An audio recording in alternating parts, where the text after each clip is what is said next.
your experiences, you've come from this large structure at Disney where you were responsible for R&D and the pipelining and making sure that these things happen. Sure.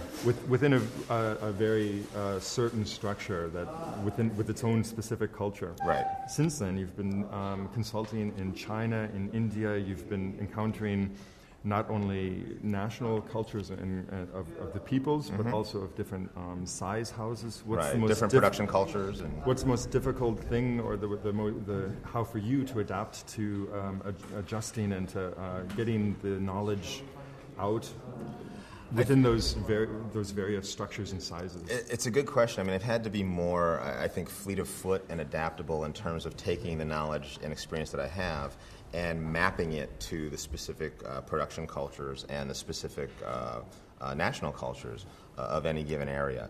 And it hasn't been too daunting. It's just been something that's taken some thought and some insight and really a lot of listening. Like when I go in and I consult with a client, initially a lot of time is spent just being in absorption mode and being like a sponge, listening, talking, gathering as much information as I can, and then trying to, in as collaborative a way as possible, map the experience and the insight that I have into the situation that they're in. Listening is a great keyword. How much of that has been an adaptation to that culture? Where, like, I often have the feeling when I'm dealing with students when I'm consulting that I'm learning more. I just hope that they learn as much as I do. The listening, for somebody who talks as much as I do, the listening has been a skill that I've tried to develop, and I started developing even when I worked at the major studios, because as a supervisor, listening is the most important thing. Listening to what your director and your producer want to achieve, listening to the recommendations that your crew has about the techniques that you might be using, or the production paradigms that you might apply, and absorbing that, and much like I do in consulting, then taking that with my own thoughts and having a collaborative discussion about how we might move forward. So in a way, it hasn't been too much different. It's been an adaptation, but it has not been like a complete change in a way. The environment has changed, but the thought processes are still very similar. Okay. I loved your analogy of the Porsche pipeline. Oh, yeah. And about moving that.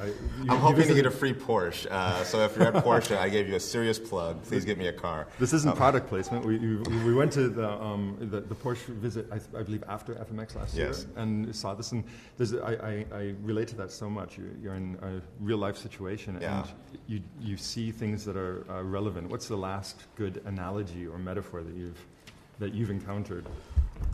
That one. That's the one that comes to mind right now. The thing that also I didn't get to mention in there is that when I was talking about the value, for instance, of taking a break every hour and how that's a replenishing, rejuvenating experience for a worker, a knowledge worker or a laborer, I think Porsche also does that as well. That in addition, and this is not a plug for Porsche, but that in addition to the pipeline and the workflow of the cars going through, they seem to be fairly intelligent about how they treat their workers. And this is something that I think the CGI community, the animation community can take a page from, is that it's in your interest to not grind your crew down into little stubs. It's in your interest to not treat people like a resource. People are people, and to treat them as such, and to treat them as the valuable collaborators that they are to your endeavor. Okay. Another thing that I really appreciate in your commitment to the community and getting this information back out there is your commitment to the independent film community. Oh yeah. I really support. It's I can fantastic. tell by your tattoo you're down with the indie stuff. So. To find you're a proponent of this, and we're going to see Nina's work. Nina Paley. And what are the how much of this relates to the independent filmmaker who thinks, I just want to get my film out there, and in distribution and stuff. I just need to make my film. Well, it's funny you should ask that, because the clients who I work with in Animation Options are not only large studios, but I work with a lot of individuals, people in exactly the situation you're talking about, who are working on a film and don't even need pipeline consultation yet, but just want to understand the process of developing a film or distributing a film a little better. And I've acquired a lot of knowledge in that regard. Both through my experience with the major studios and also through a lot of self-study and my own personal experience in independent filmmaking. So Animation Options is not only about pipeline and workflow, but also about career coaching for independents who are trying to level up.